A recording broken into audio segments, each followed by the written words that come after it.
Kita kan sedang melihat substansi. Kalau baca buku seperti ini sehari beres, Bu. Nggak sampai sehari, 2 jam beres.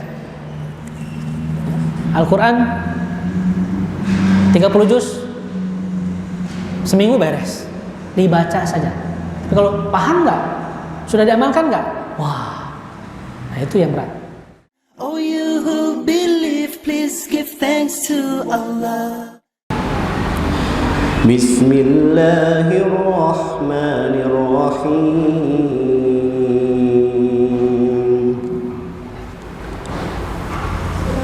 Wa'tasimu bihablillahi jami'an wa la tafarraqu wadhkuru ni'matallahi 'alaikum idh kuntum a'da'an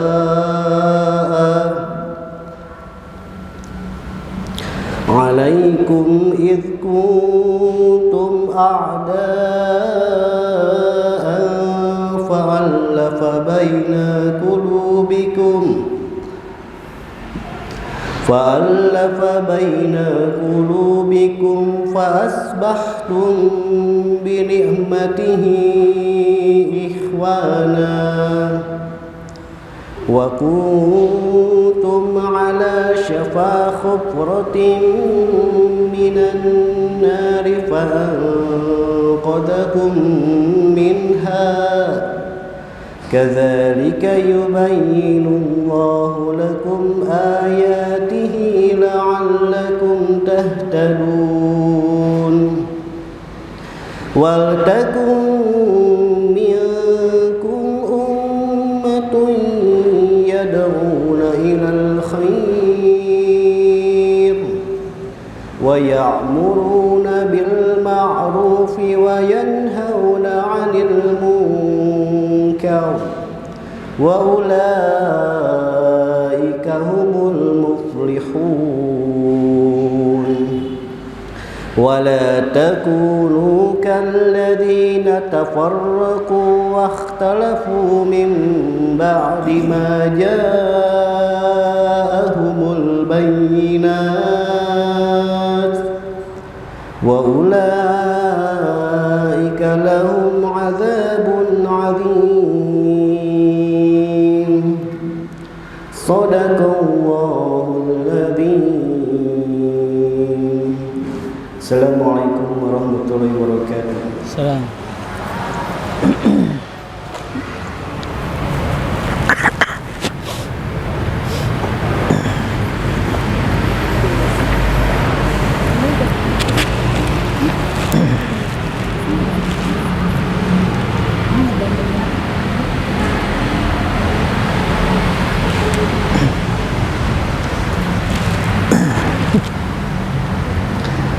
Bismillahirrahmanirrahim. Assalamualaikum warahmatullahi wabarakatuh.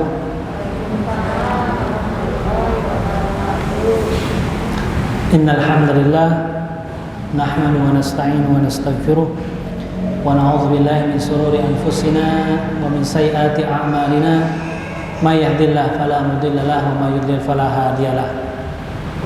Asyhadu an la ilaha illallah wahdahu la syarika lah wa asyhadu anna Muhammadan 'abduhu wa rasuluh.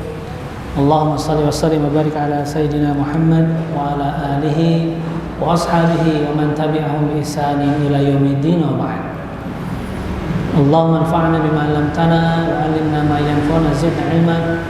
Allahumma la 'ilma lana illa ma 'allamtana innaka antal 'alimul hakim. Wa rabbi shrah li sadri wa yassir li amri wahlul 'uqdatam min lisani yafqahu qawli. Amin ya rabbal alamin. Hadirin jemaah yang dimuliakan Allah Subhanahu wa taala, ibu-ibu, bapak-bapak, dan teman-teman semua yang dirahmati Allah. Alhamdulillah kita kembali dipertemukan oleh Allah Subhanahu wa taala setelah pekan kemarin kita libur dulu ya, karena kita kedatangan tamu jauh dari Pontianak, yaitu Ustaz Adi Nugraha sebagai perwakilan pengasuhan dari kapal Muzalan. Insya Allah kami dalam pergerakan kami juga dibimbing langsung melalui pengasuhan pelatihan masjid bilioner gitu ya. Dan sebagian mungkin ada yang hadir Alhamdulillah kita langsung bertemu dengan Ustaz Adi Anugraha dan memberikan banyak ilmu-ilmu dan tausiah yang begitu berharga. Kemudian saya juga ingin mengucapkan terima kasih kepada para teman-teman yang sudah mempersiapkan ya, supaya terlaksana acara ini ya, insyaallah. Alhamdulillah walaupun dengan kondisi yang semua pada kecapean ya, semua sibuk dengan urusan pribadinya, tapi masya Allah bisa menyempatkan untuk mempersiapkan supaya acara ini bisa berlangsung. Juga saya juga mohon maaf karena terlambat ya, saya dari pagi sebetulnya dari subuh sudah di sini. Dari subuh di sini subuh berkah ya, biasanya kita pagi itu sudah ada program subuh berkah, ada snack-snack setelah kultum biasanya. Dan insyaallah dari subuh saya sudah melanjutkan ke ngajar dari pukul 8. Pukul 8 2 kelas, 8 sampai 10, 10 sampai 12. Gitu. Jadi kalau suara saya agak serak-serak mohon maaf ya. Ya enggak apa-apa, serak-serak basah biasanya agak bagus ini. Baik ibu-ibu, bapak-bapak, teman-teman semua yang dirahmati Allah Subhanahu wa taala. Kajian Al-Hikam ini sebagaimana yang sudah disampaikan oleh Teh Sinta tadi, insyaallah akan menjadi kajian rutin dan kita mengkaji hikmah per hikmah.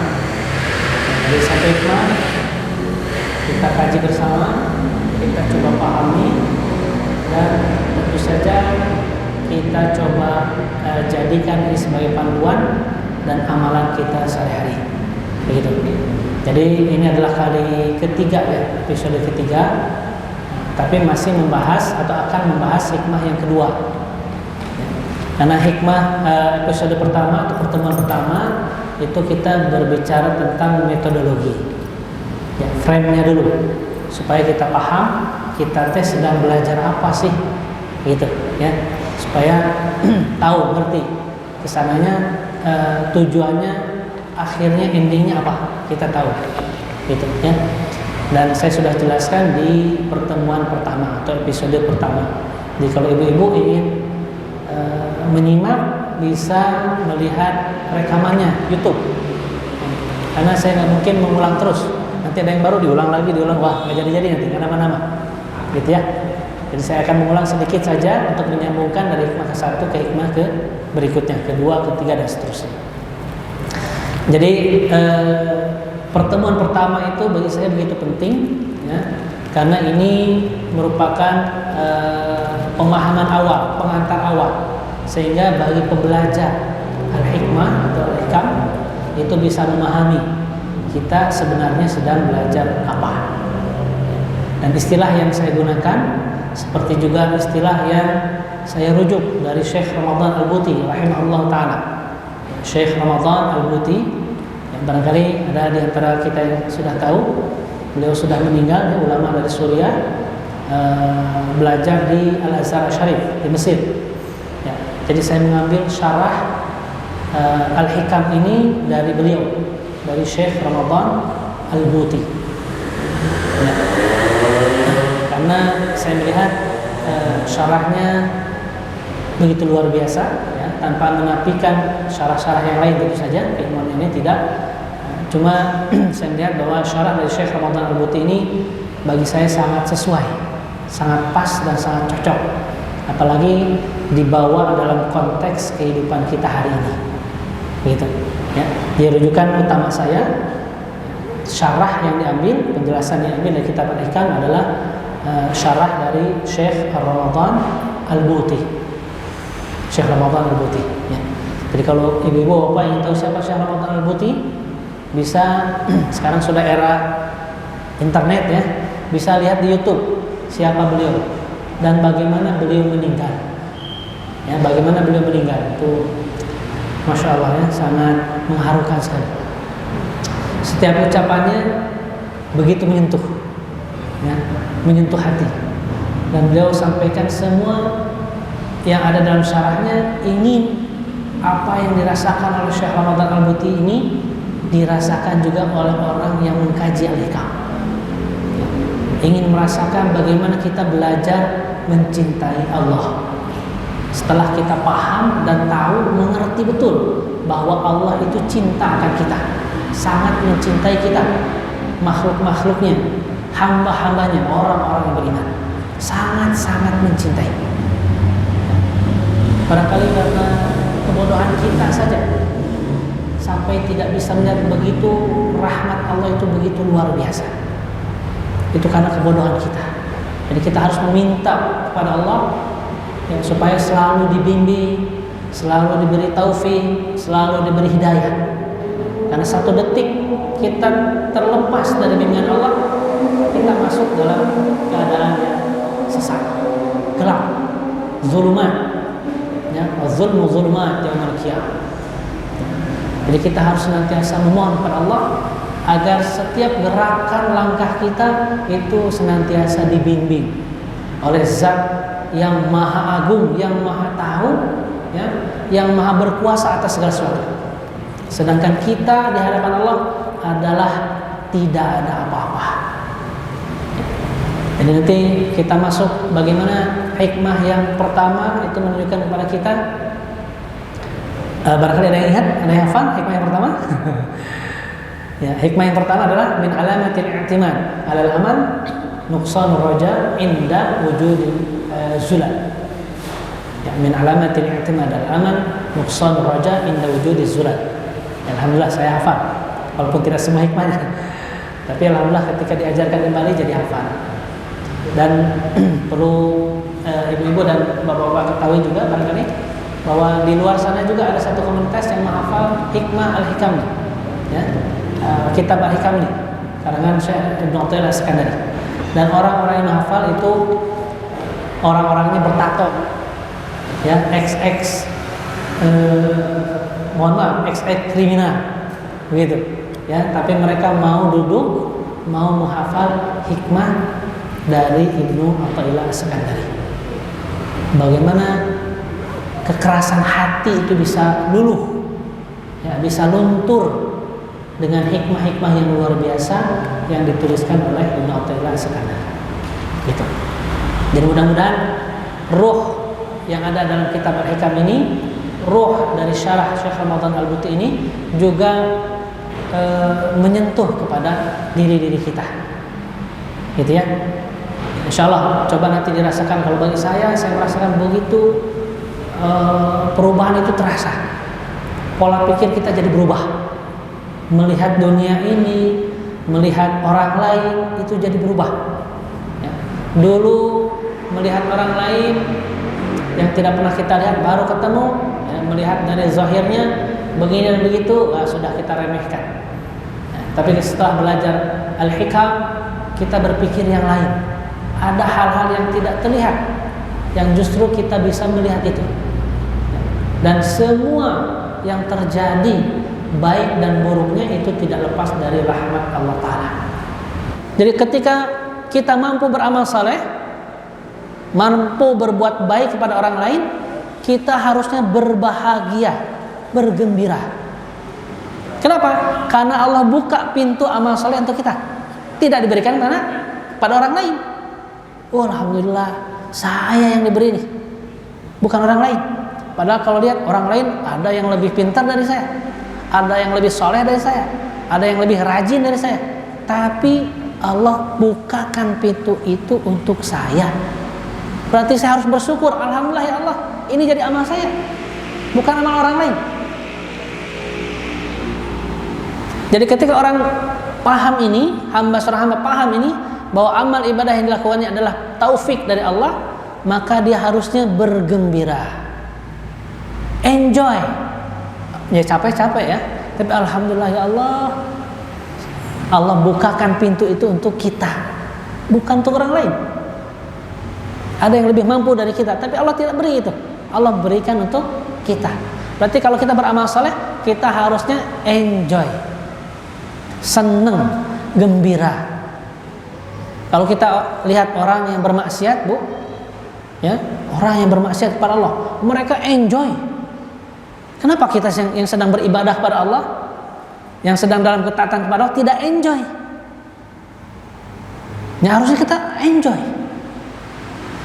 Orang-orang yang berzina, mereka enjoy. Yang jauh dari Allah, mereka enjoy di dunia, bersenang-senang. Padahal kita yang sedang dalam ketaatan kepada Allah, justru malah, waduh, seharusnya kita enjoy, senang melakukan ini. Karena Allah memilih kita. Ya, Allah memilih kita. Bukan satu kebetulan, ibu-ibu dan bapak-bapak datang ke sini. Ya, jadi kalau kita berpikir tentang hakikat itu sendiri, ya, tidak ada yang kebetulan. Saya berbicara di sini pun tidak ada yang kebetulan. Bahkan kalau Allah tidak izinkan, saya tidak bisa bicara. Daun yang jatuh dari pohonnya, dari dahannya, tidak akan pernah terjadi kalau Allah tidak izinkan. Kan begitu.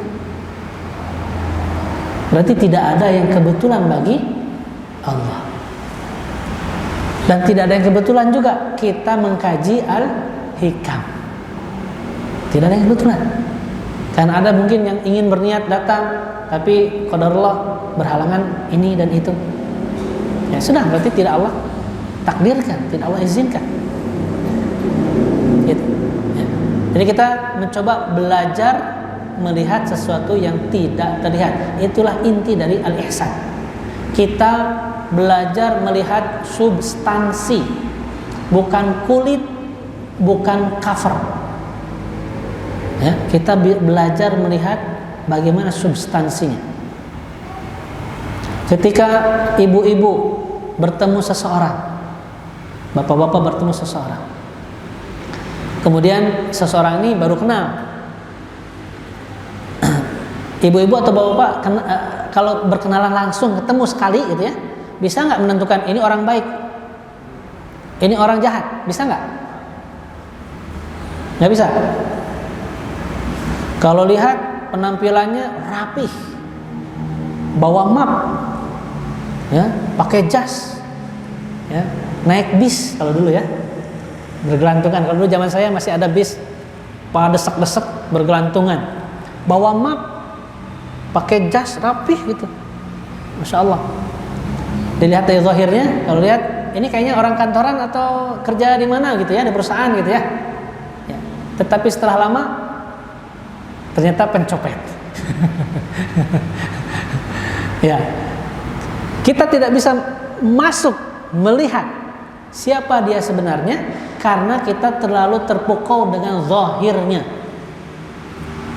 Ya, karena kita hanya melihat fisik, ya, aksesoris yang dipakai.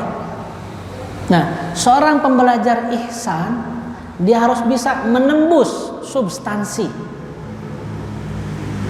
Mana yang ibu-ibu, bapak-bapak lebih perhatikan ketika melihat seseorang? Apakah kendaraannya? Apakah jabatannya? Apakah pendidikannya? Apakah rumahnya? Dan lain sebagainya. Ataukah ibu-ibu dan bapak-bapak melihat siapa dia di hadapan Allah? Mana yang ibu-ibu lihat? Kalau belum sampai terpikir siapa dia di hadapan Allah, nah, kita masih belajar al-ihsan. Di seorang pembelajar ihsan, dia harus bisa melihat siapa dia di hadapan Allah. Tidak peduli baju yang dipakainya apa, tidak peduli dia bawa kendaraan ataupun tidak, tidak peduli pekerjaannya apa, ya, karena pancaran cahaya itu bisa terlihat siapa dia di hadapan Allah.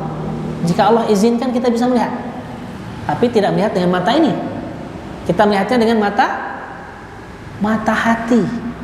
Sensitivitas tinggi dari mata hati itu yang bisa melihat. Kalau ada orang bertahun-tahun kerja di sebuah sekolah misalkan, bertahun-tahun, puluhan tahun bekerja di sebuah sekolah, Gajinya ya pas-pasan, minim. Berpuluh-puluh tahun tidak pernah naik gajinya. Kalau lihat kerjaannya rapi, bersih, sempurna lah. Semua tugasnya dia selesaikan dengan baik. Kira-kira ibu-ibu, bapak-bapak bisa melihat gak orang seperti ini bekerjanya ikhlas atau tidak? Hah? Ikhlas atau tidak? Walau alam. Ya. Ini sering saya sampaikan. Keikhlasan seseorang bisa terlihat atau tidak? Hah? Walau alam. Walau alam. Keikhlasan seseorang bisa terlihat atau tidak? Gimana bentuk ikhlas? Pernah lihat bu ikhlas? Bentuknya gimana? Ada dijual nggak di toko? Kalau ada saya juga pengen beli nih. Pengen beli stok di rumah. Kurang ikhlas, ambil nih stok. Keikhlasan itu tidak terlihat, betul? Setuju tidak? Ya, tidak terlihat oleh mata ini, mata kepala kita. Tapi orang yang bisa menggunakan mata hatinya, dia bisa melihat keikhlasan. Dia bisa merasakan si bapak ini ikhlas, si ibu ini ikhlas, si bapak itu kurang ikhlasnya. Bisa terlihat. Tapi jangan dilihat dengan mata ini. Dilihat dengan mata hati. Mata hati ada tidak, Bu? Mata hati ada tidak? Aduh, kurang tahu ya. Mata kaki ada. Ya. Mata hati ada tidak? Ada. Al-Quran menegaskan, afalam yasiru fil ardi fatakuna lahum qulubun ya'qiluna biha aw adhanun yasma'una biha fa innaha la ta'mal absar walakin ta'mal qulubul lati fis sudur. Tidakkah mereka berpesiar di muka bumi ini? Fatakuna lahum qulubun, maka mereka memiliki hati, qulub. Ya, ya'qiluna biha, dengan hati itu mereka bisa memahami. Dengan hati bisa memahami. Au adzanun yasma'una biha, atau dengan pendengaran, telinga mereka bisa mendengar. Ibu-ibu yakin Rasulullah itu ada? Pernah ketemu? Jangan ketemu, sejaman aja tidak. Tapi yakin ada? Dari mana ibu tahu? Dengar. Au adzanun yasma'una biha. Konon katanya dulu di sini tempat ini. Konon katanya dulu di situ tempat itu. Yasma'una biha. Kemudian Allah mengatakan fa innaha la ta'mal absar walakin ta'mal qulubul lati fis sudur. Karena sesungguhnya yang buta itu bukanlah buta mata yang ada di kepalanya. Sini. Walakin nal qulubul lati fis sudur. Akan tapi yang buta adalah mata yang ada di dalam hatinya. Di Al-Quran mengatakan bahwa ada mata hati. Dulu kita belajar di sekolah, mata kita ada berapa? 2. 2 mata saya, hidung saya 1, telinga saya 2, pakai sepatu baru, kanak-kanak. Ya, orang mukmin, orang muslim yang sudah sempurna akalnya, dia tahu ada mata yang lain yang bisa dia gunakan untuk melihat, yaitu mata hatinya. Nah, pembelajar ahsan adalah kita sedang belajar melihat sesuatu dengan basirah, mata hati. Kita harus gunakan ini untuk melihat sesuatu yang tidak terlihat oleh mata. Contoh yang sering barangkali kita dengar, kisah Nabi Musa dan Nabi Khidir alaihi wassalam. Siapa Nabi Musa? Orang yang paling pandai, paling cerdas, paling pintar, itu Nabi Musa. Ya. Ketika Nabi Musa mengatakan saya yang paling tahu, saya yang paling berilmu, saya yang paling pintar, istilah sekarang. Ya. Nilai saya kalau di sekolah paling tinggi. Ditegur sama Allah, bukan kamu, ada yang lebih pintar dari kamu. Siapa? Khidir alaihi salam. Coba kalau kita tanya, Khidir nabi atau bukan? Nabi atau bukan? Nabi. Termasuk dari 25 nabi yang kita harus yakini tidak? Ada Nabi Khidir di situ? Adam, Idris, Nuh, Saleh, sampai Nabi Muhammad ada Khidir. Jadi Khidir ini masuk nabi atau bukan? Rasul atau nabi? Ya. Al-Quran tidak menyebut Khidir itu sebagai nabi. Yang 25 itu yang nabi. Al-Quran tidak menyebut Khidir itu sebagai nabi, tapi Khidir adalah guru dari nabi. Ya, betul tidak? Guru dari seorang nabi. Siapa? Nabi Musa alaihissalam. Gurunya siapa? Nabi Khidir. Nabi Musa dengan begitu luar biasa keilmuannya, ya, didapati dari usaha lahiriah, menelaah buku, membaca, ya, mempelajari ini dan itu, ya, banyak yang dipelajari, sehingga wajar Nabi Musa mengatakan ana a'lam, saya paling tahu. Tapi ditegur sama Allah, bukan kamu, tapi Khidir. Dan Khidir ini ilmunya berbeda dari Nabi Musa. Ya, Nabi Khidir mempunyai ilmu yang sering kita dengar adalah ilmu laduni. Ya, ilmu laduni. Ilmunya langsung dari Allah. Ilmunya langsung dari Allah. Tidak melalui proses seperti yang dilalui oleh Nabi Musa. Makanya Nabi Khidir mengatakan lan tastati' ma'iya sabra. Kalau belajar sama saya, kamu tidak akan sabar. Ya, karena tidak masuk di akalnya. Tidak masuk di akal Nabi Musa. Membunuh anak kecil. Kita tahu anak kecil dia belum taklif, ya. Maksudnya anak kecil kan tidak berdosa. Dibunuh sama Nabi Khidir. Coba, ini perbuatan dosa atau bukan? Membunuh anak kecil yang tidak berdosa kan belum balik. Dosa kan? Haram kan? Makanya Nabi Musa protes. Dalam akal ilmunya ini adalah suatu kesalahan besar, membunuh anak kecil. Itu yang dilakukan oleh Nabi Khidir. Kata Nabi Khidir, lan tastati'a ma'iya sabra. Kamu enggak akan sabar. Karena ilmunya Nabi Khidir berbeda dengan ilmu Nabi Musa. Nabi Khidir dia bisa melihat sesuatu yang tidak terlihat. Nabi Musa menghukumi dengan apa yang terlihat.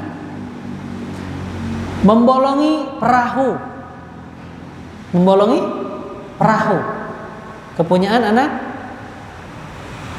Kepunyaan seorang masyarakat situ, ya, penduduk negeri, dibolongi perahunya.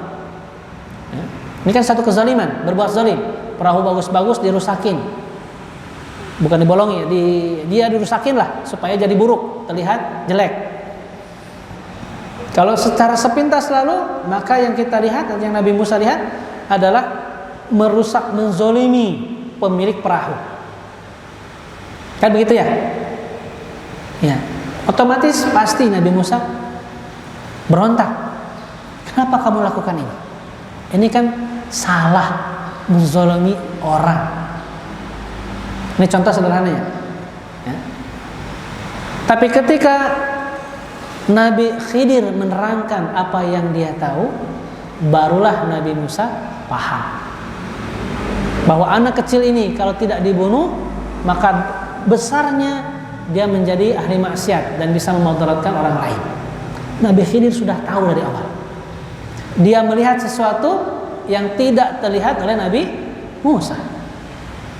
Perahu ini kalau tidak dirusakin, ya, maka akan dirampas oleh raja yang sewenang-wenang. Maka dirusakin supaya apa? Lebih baik daripada dirampas, karena itu mata pencariannya. Ya. Jadi Nabi Khidir dia bisa melihat sesuatu yang tidak terlihat. Kalau dilihat dari segi fisik, menghancurkan, merusak perahu, ada sesuatu hal yang salah, menzalimi orang. Gitu, ya. Maka apa yang dilakukan Nabi Khidir adalah dia melihat sesuatu yang tidak terlihat oleh Nabi Musa.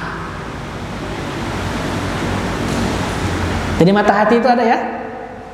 Ada insya Allah? Ya, bahasa Arabnya adalah basirah. Basirah itu ada. Basirah itu akan muncul ketika seorang hamba begitu dekat dengan Allah. Ketika seorang hamba membersihkan, mensucikan dirinya, meminta kepada Allah. Di seorang mukmin, seorang muslim, dia dituntut untuk melihat segala sesuatu bukan hanya dengan mata kepalanya, tapi juga dengan mata hatinya. Di Al-Quran menunjukkan kepada kita bahwa mata hati itu ada, bahwa ada mata yang lain selain dua mata yang ada di kepala kita. Apakah para ulama pernah mengatakan ini? Ya, jelas. Imam Mujahid mengatakan, "Likulli insanin arba'a a'yun." Setiap manusia itu ada 4 mata, kata Imam Mujahid. Ainani fi ra'sihi wa ainani fi sadrihi. 2 mata ada di kepalanya dan 2 mata ada di dadanya. 2 mata yang ada di kepalanya ini untuk urusan dunianya, dan 2 mata yang ada di hatinya ini untuk urusan akhiratnya. Begitu. Kalau 2 mata yang ada di kepalanya buta dan 2 mata yang ada di hatinya bisa melihat dengan jelas, maka tidak akan memadaratkannya sedikit pun nanti di akhirat. Tapi kalau 2 mata yang ada di hatinya itu buta dan 2 mata yang ada di kepalanya itu bisa melihat dengan jelas, maka inilah yang akan memadaratkannya nanti di hari akhir. Gitu.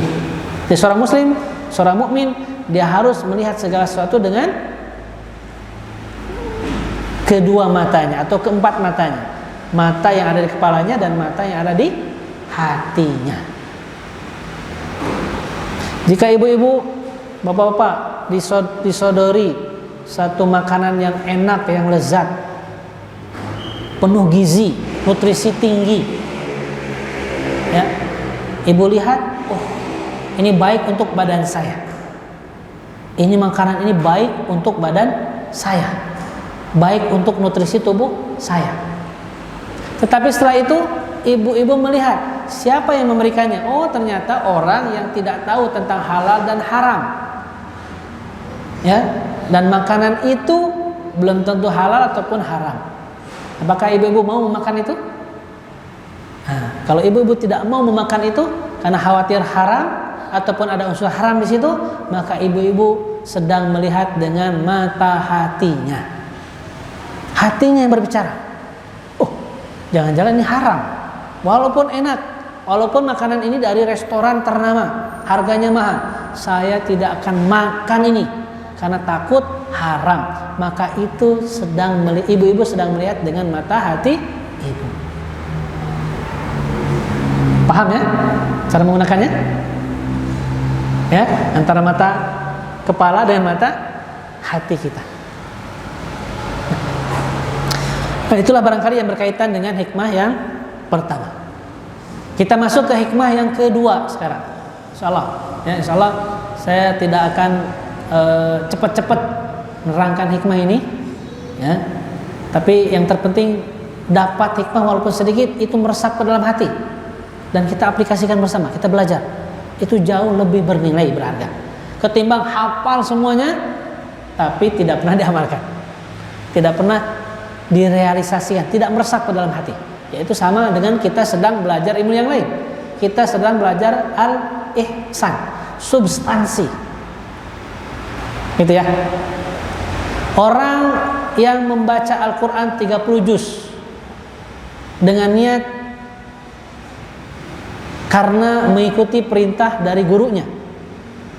Saya baca Al-Quran ini 30 juz, khatam. Kenapa kamu baca? Saya diperintahkan oleh guru saya untuk baca. Seorang lagi, dia baca 30 juz, sama, khatam. Tapi niatnya mengharap ridho Allah Ta'ala. Saya ingin Allah ridho sajalah. Saya ingin Allah dekat dengan, saya ingin Allah itu dekat dengan saya. Kira-kira ibu-ibu, bapak-bapak, semua teman-teman, mana yang lebih bernilai di hadapan Allah? Mana yang lebih bernilai? Orang yang membaca karena perintah gurunya dengan orang yang membaca karena mengharap ridha Allah, mana yang lebih bernilai? Padahal amalnya sama kan? Yang dibaca kan sama, 30 juz. Khatam, sama khatam. Tapi dalam pandangan Allah, ini hambaku mengharap ridhoku. Bukan karena perintah gurunya, walaupun tidak salah. Tapi niat itulah yang membesarkan, yang menjadi nilai di hadapan Allah. Ya. Dan barangkali juga sama, kita di sini ke majelis ilmu hari ini niatnya beda-beda. Ya. Niatnya tidak sama. Niat itulah nanti Allah akan lihat. Walaupun duduknya sama, ya, memperhatikannya sama. Kadang ngantuk-ngantuk dikit sama. Ya. Tapi di hadapan Allah nanti mana siapa yang Allah nilai lebih? Allah akan lihat niatnya. Mohon maaf kalau saya di kelas bahasa Arab tuh sering tanya, itu apa niat Anda belajar bahasa Arab? Karena niatnya macam-macam. Ada yang niatnya ya daripada nganggur di rumah, ngisi kekosongan, gitu ya. Daripada hararean di rumah, nggak ada aktivitas. Ya barangkali ke majelis taklim juga begitu. Nanti Allah akan lihat itu amalnya, niatnya. Amal itu hanya bentuk zahir, fisik yang dilakukan. Barangkali sama semua, capainya sama. Tapi pahala yang Allah akan berikan mungkin berbeda. Dari apa? Dari niatnya. Ini harus kita lihat.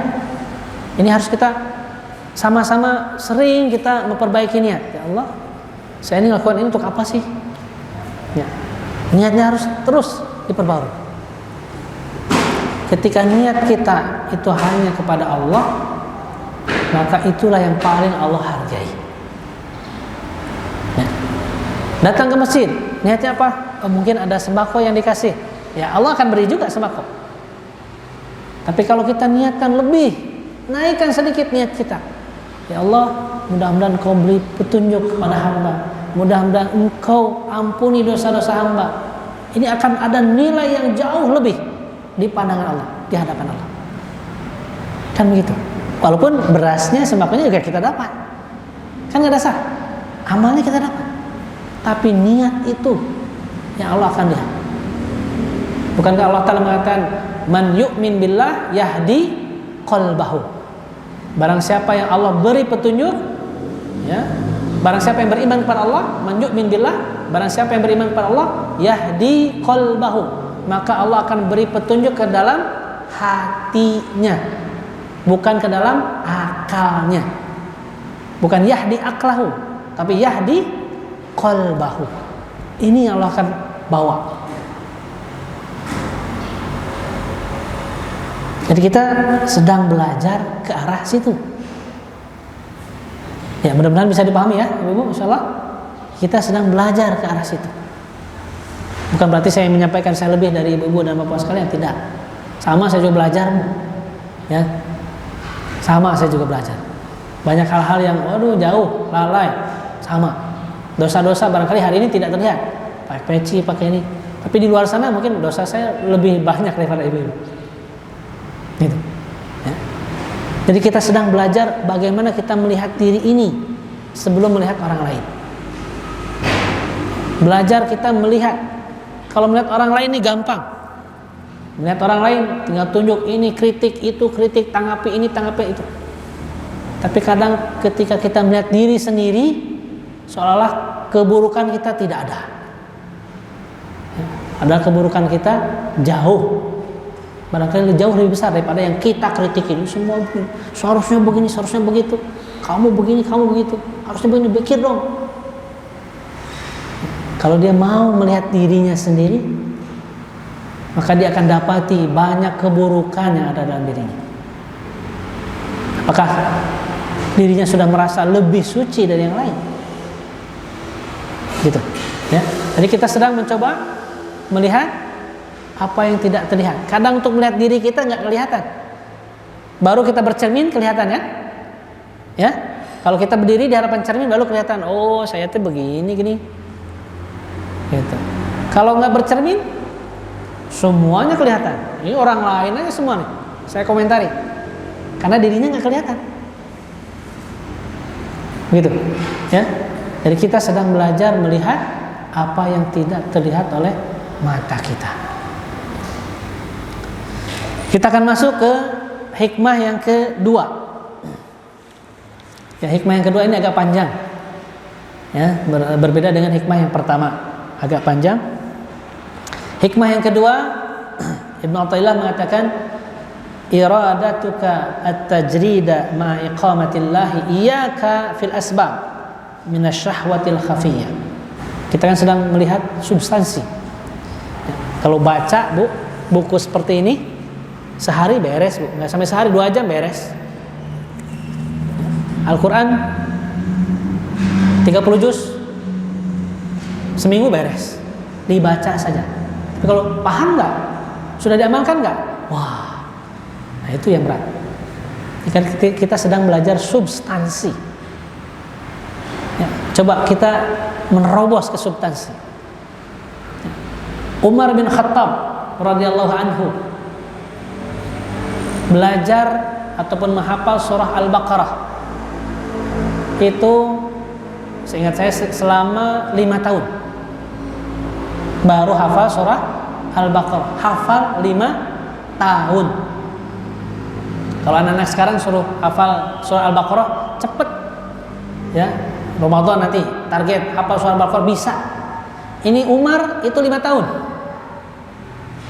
ya, 5 tahun supaya bisa hafal surah Al-Baqarah. Padahal Umar orang Arab, bicaranya pakai bahasa Arab, hidup di negeri Arab, paham bahasa Arab, makanannya makanan Arab, bukan bala-bala gehu tempe dan sebagainya, bukan.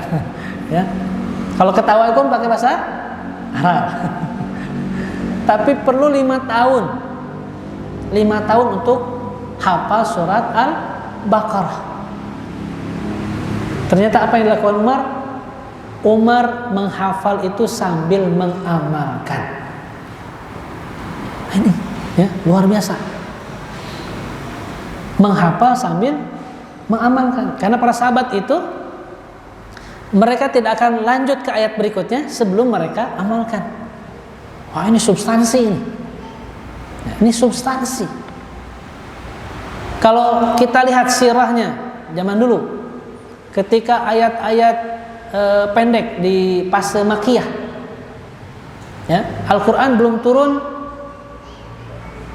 30 juz, tidak lengkap kan turunnya, berangsur-angsur. Belum lengkap 114 surat. Ayat-ayat turun di Mekah itu ayat-ayatnya pendek berulang-ulang, ya, dan hampir semua berkaitan dengan ketauhidan, keimanan, berbicara tentang surga dan neraka. Tapi kita bisa lihat bagaimana para sahabat itu begitu kuat keimanannya, kokoh keimanannya. Padahal Al-Qur'annya belum lengkap.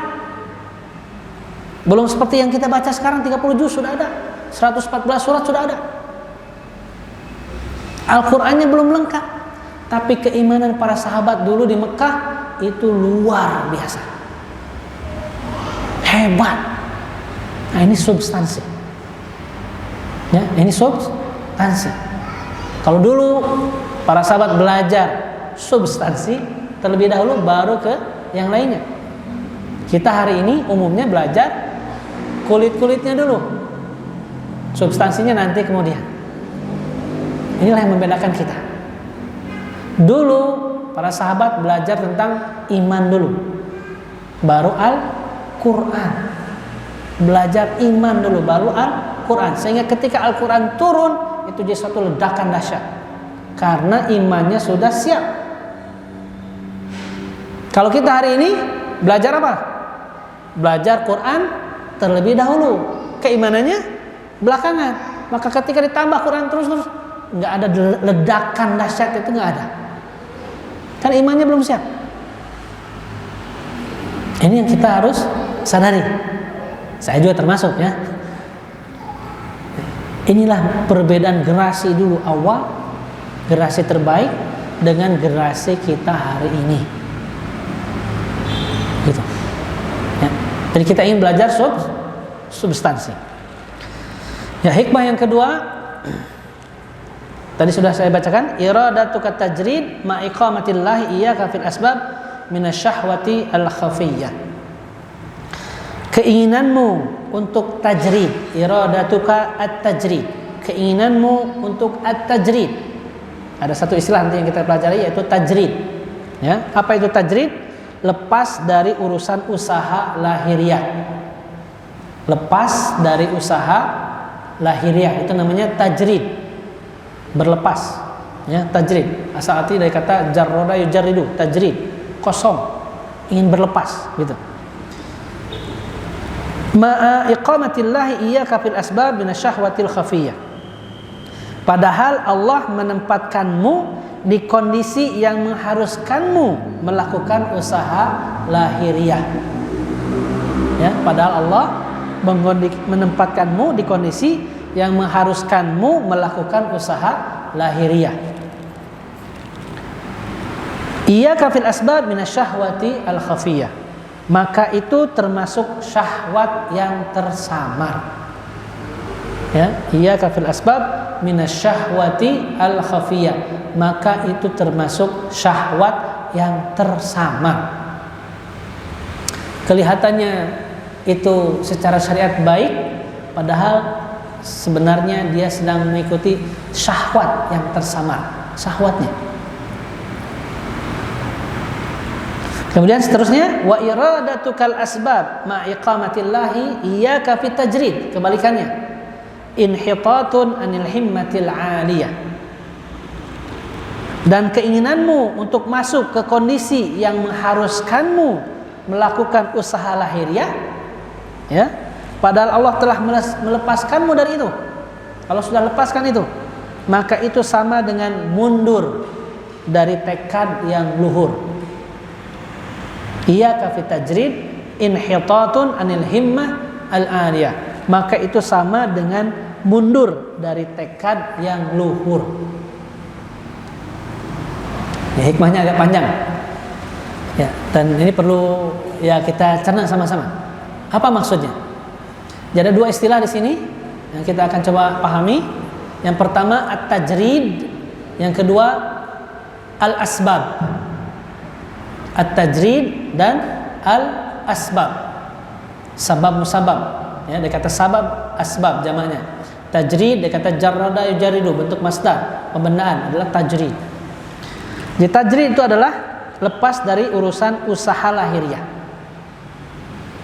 Baik, poin yang pertama adalah keinginan untuk tajrid. Ada seorang hamba yang berkeinginan untuk tajrid, berlepas dari usaha lahiriah. Padahal Allah sudah menempatkannya di kondisi yang seharusnya dia ada di situ. Ya, maka itu termasuk syahwat yang tersamar.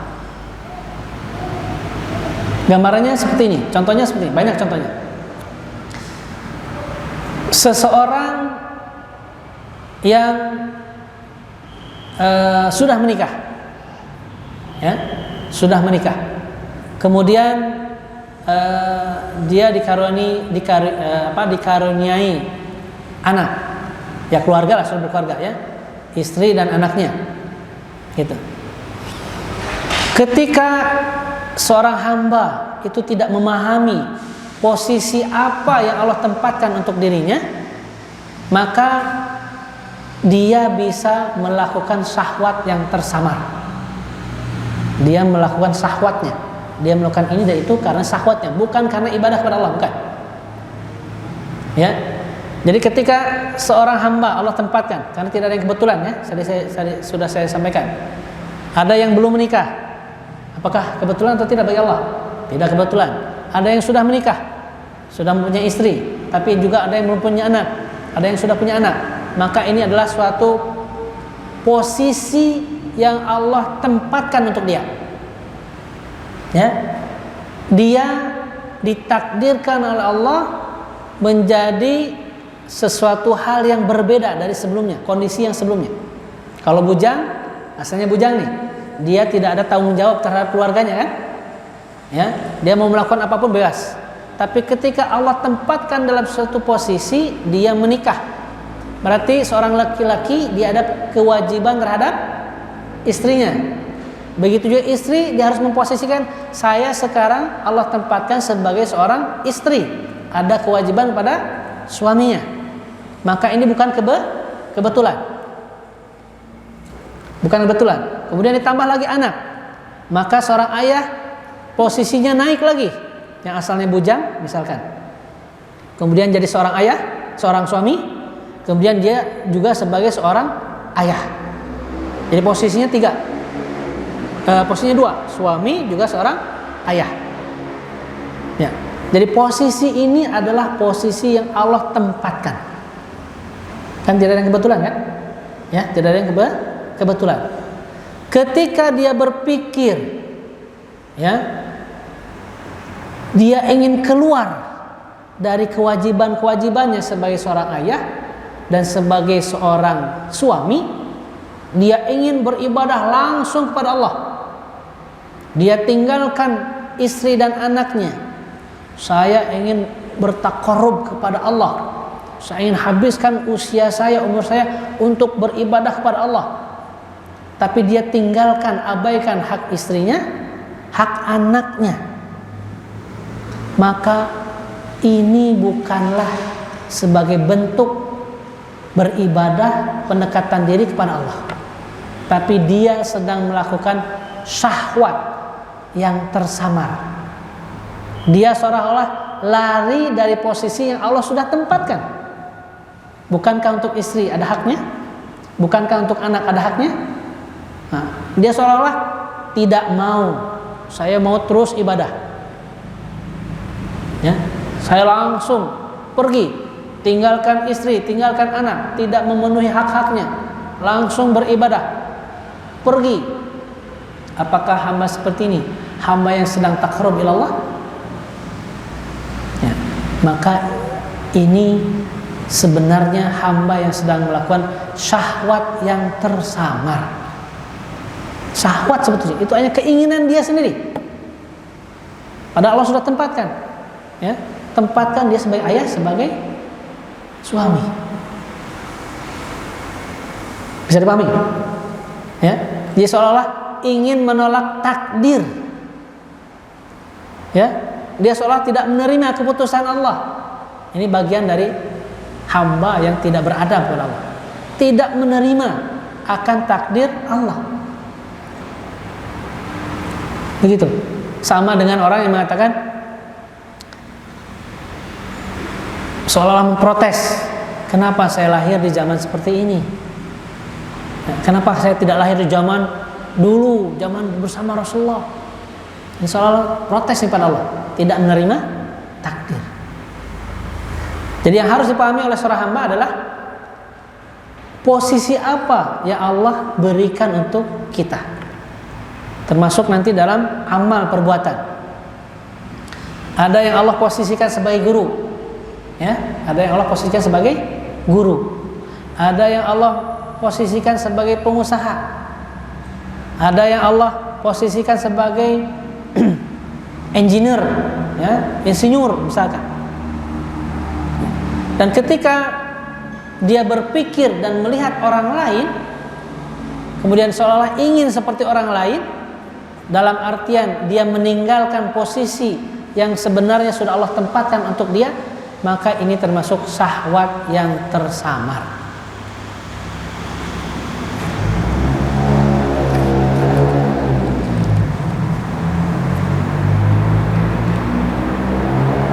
Siap, baik. Ya, satu poin saja ya, kita bahas dulu, nanti poin kedua di pertemuan berikutnya. Satu contoh yang lain adalah ketika seseorang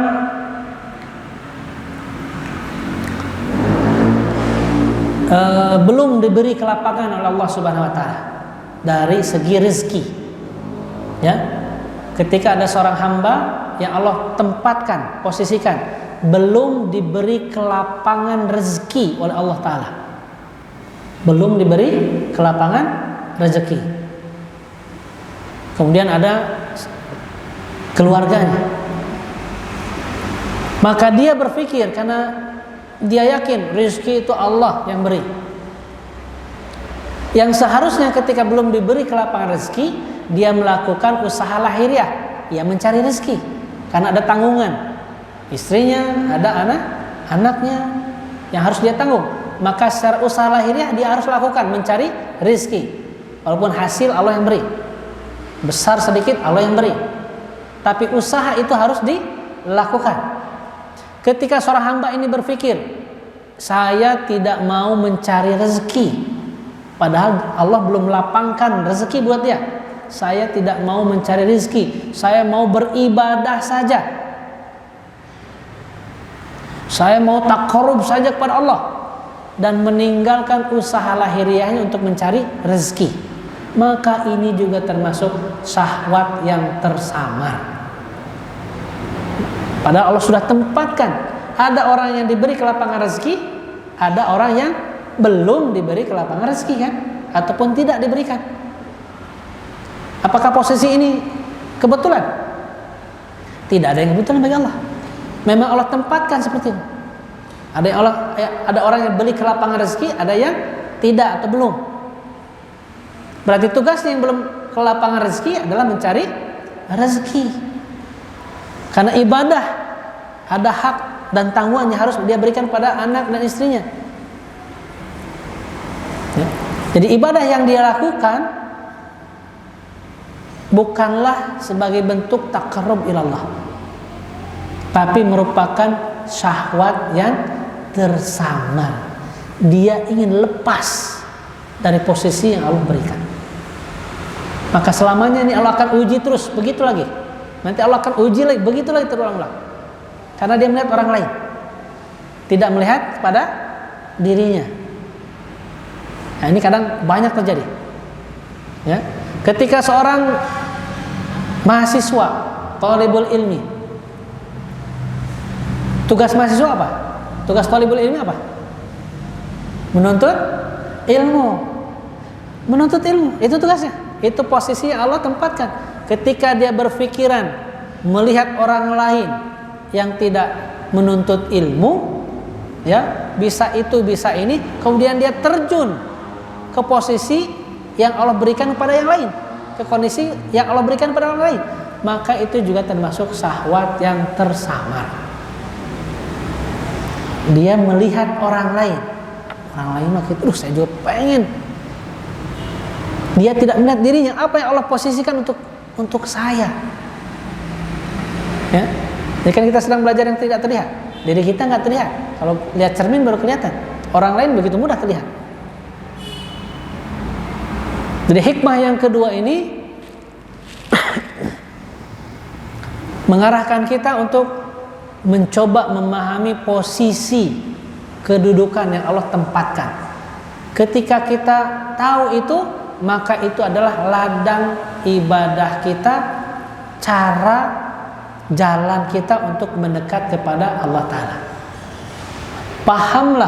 Pahamilah bahwa ibadah itu bukan hanya yang fardu-fardu saja, ya, bukan yang fardu saja, yang 5 waktu, sholat, zakat, puasa Ramadan, haji. Ibadah itu juga adalah setiap aktivitas kita yang kita niatkan itu untuk taqarrub ilallah, mendekat kepada Allah. Seorang anak, ketika kita menjadi seorang anak, apakah itu kebetulan? Tidak. Allah posisikan kita sebagai orang anak. Maka tugas seorang anak apa? Berbakti kepada orang tua. Maka baktinya itu adalah ibadah terbesarnya. Seorang penuntut ilmu, tugasnya apa? Menuntut ilmu. Maka menuntut ilmu itulah tugas terbesarnya, ibadah terbesarnya di hadapan Allah. Seorang guru, apa tugas guru? Mengajar. Maka ibadah terbesarnya itu adalah mengajar. Jangan dia berpikir untuk menjadi seorang pengusaha ketika Allah tidak tempatkan dia sebagai pengusaha. Paham? Ya, ini poin yang pertama. Ada 2 poin dalam hikmah yang kedua ini. Gitu. Jadi ketika kita melihat kepada diri kita, kita mencoba merenung posisi apa yang sedang Allah tempatkan kepada kita.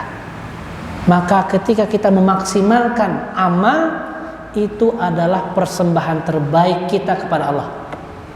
Itu dalam satu organisasi, satu komunitas, ada kepala, ada ketua, ada sekretaris, ada bendahara, ada bawahan misalkan ya. Apakah ini kebetulan? Kenapa nggak semuanya jadi ketua aja lah? Ya? Atau semuanya jadi bawahan? Nggak bisa begitu. Ada posisi-posisi yang hakikatnya Allah tempatkan. Dan apa yang Allah akan lihat? Bukan posisi ini, tapi amal yang dia maksimalkan dari posisi yang Allah tempatkan. Ya. Walaupun dia adalah orang yang suka menyapu-nyapu, bersih-bersih di pinggir jalan, nyapu-nyapu di masjid, pekerjaannya cuma azan. Tapi kalau ini merupakan suatu ibadah yang nilainya itu begitu besar, jangan sampai kita menyepelekan hal-hal yang kecil. Pernah satu ketika zaman Rasulullah itu ada seorang sahabat yang tugasnya nyapu-nyapu masjid, bersih. Kadang kita tidak melihat betapa besar pahalanya yang menyapu itu.